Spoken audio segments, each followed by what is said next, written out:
The Merensky Reef is a layer of igneous rock in the Bushveld Igneous Complex, which together with an underlying layer, the Upper Group II Reef, contains most of the world's known reserves of platinum group metals.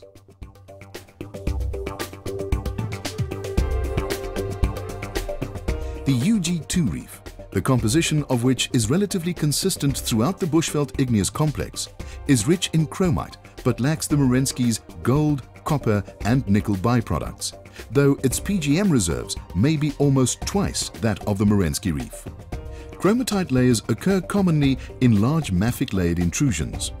A current theory is that chromatites form as a result of introduction and mixing of chemically primitive magma with a more evolved magma, which leads to supersaturation of chromite in the mixture, which in turn leads to the formation of a nearly monomineralic layer on the magma chamber floor.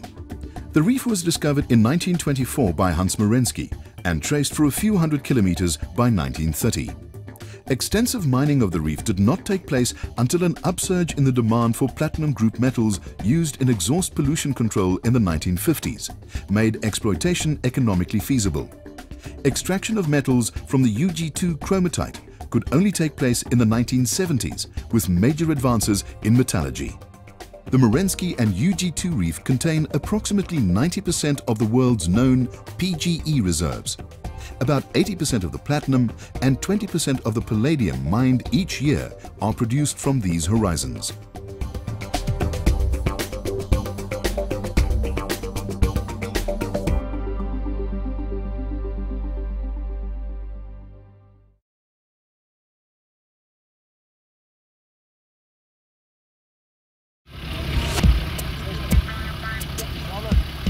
The drilling of core samples to establish the feasibility of a mine is the first step in the process.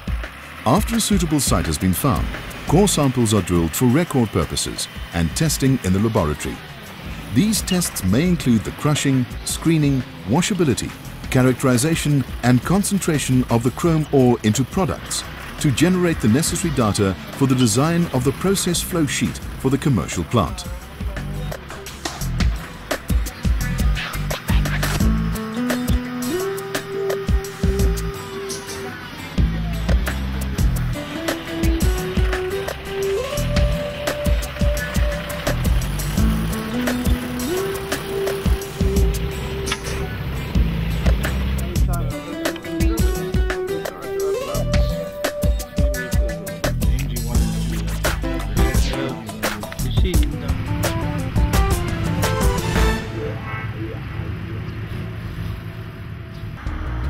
Once the area is declared viable for mining chrome by the geological team and the desired mining method is chosen, the Benhouse bulldozers move in and the bushveld is cleared and the topsoil removed.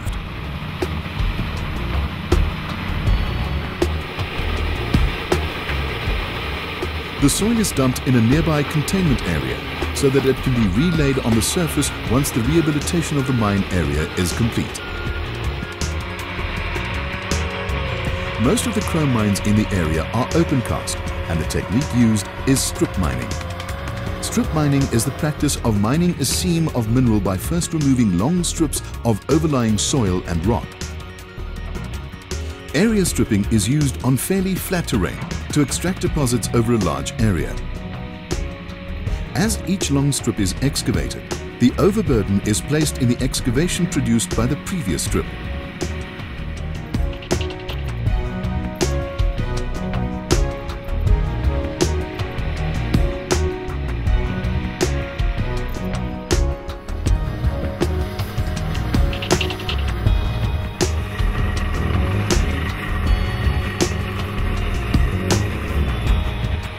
The Benhouse fleet of Atlas Copco's flexible ROC L8s, or down-the-hole surface crawlers, move onto site to prepare holes for the explosive charges required to lift the top surface layers of soil and overburden that lie over the chrome ore seam.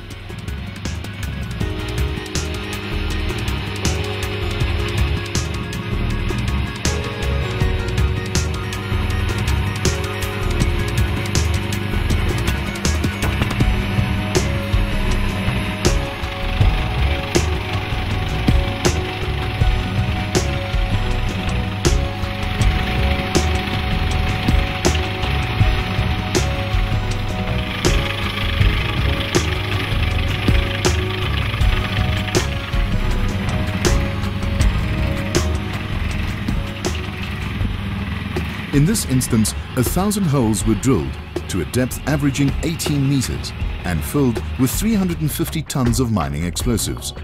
42 millisecond detonators with 17 millisecond delays between rows were used to optimum effect.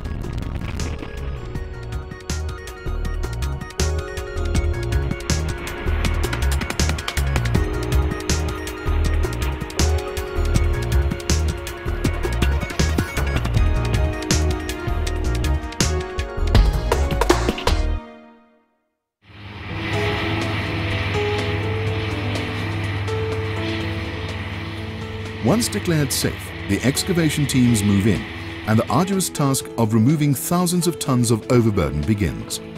The overburden is taken to dump sites for use later in the mine rehabilitation process or placed directly into an excavation hole where the ore has already been mined.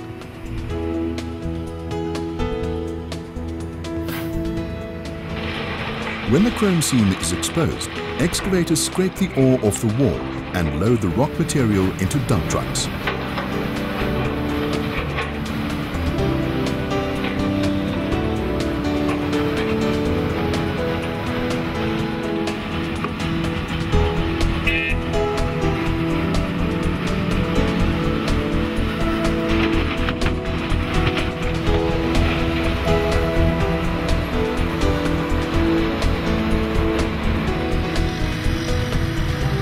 On the IFM mine near Brits, Benhouse uses a multi-seam mining operation on MG1s, 2s, 3s and 4s.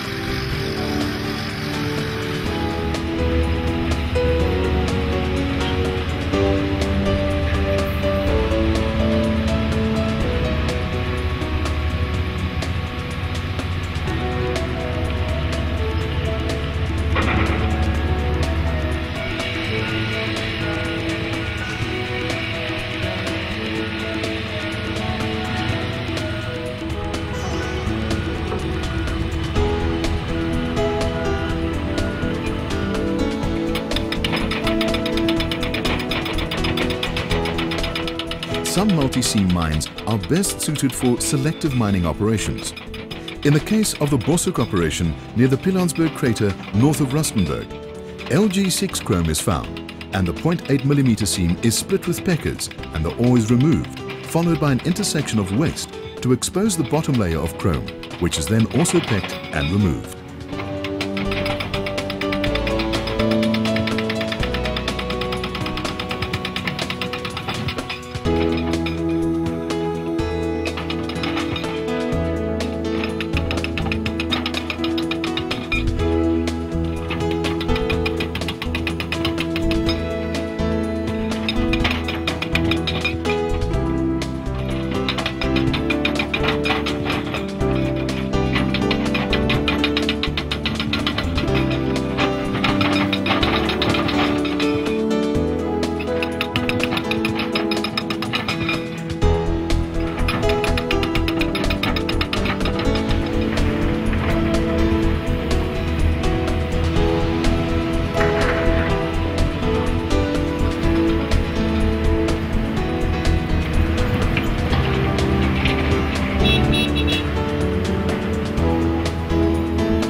The mine ore is then crushed on site to a certain dimension and transported to a crushing and screening area which may be off-site.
The ore is then put through another crusher to get it to the right size for processing by the dry screeners.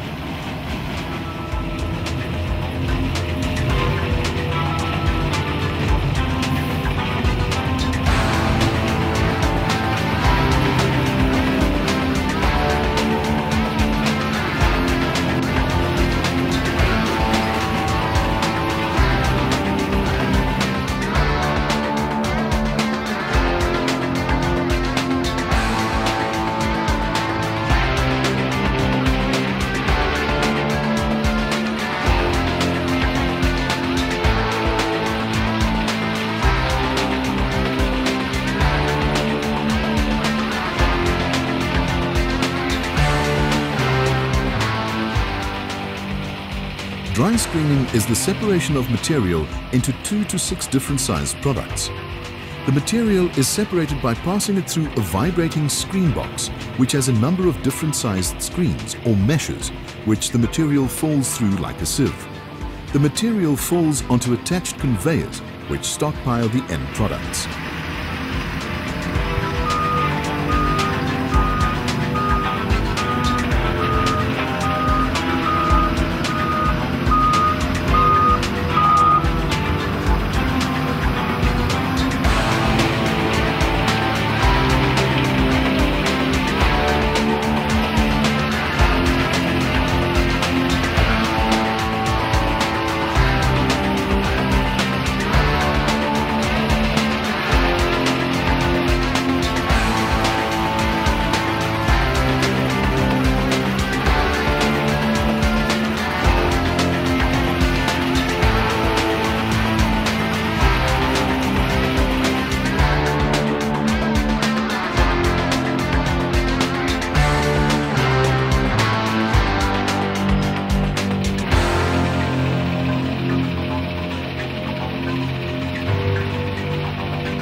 The stockpiles are then shipped either straight to smelters or for export in the case of chrome lumpies and chips, and the chrome fines are transported to a chrome processing plant for further treatment in the spiral separator.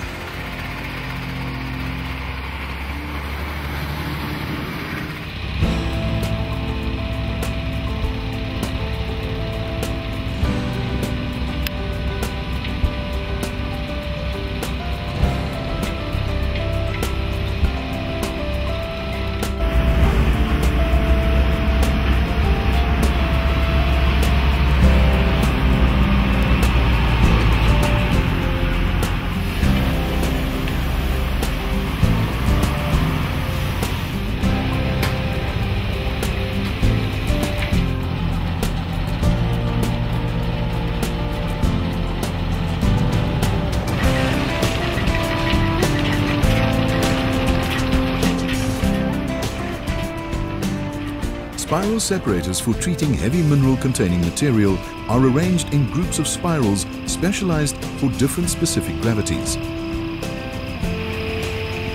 The slurry is pumped up to the cylindrical distributors on top, which allow gravity to feed the slurry to the spiral sections.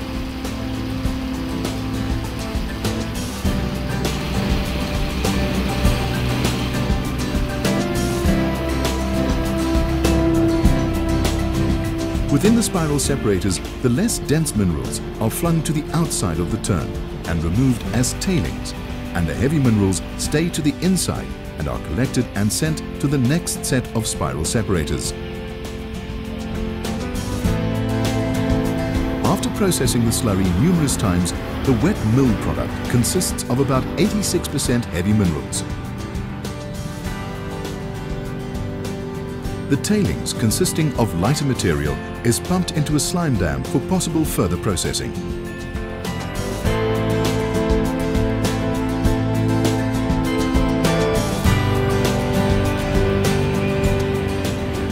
The resultant chemical grade or metallurgical grade fines are shipped as is or cast into briquettes and sold to foundries and smelting plants, or shipped to nearby harbours for export around the world.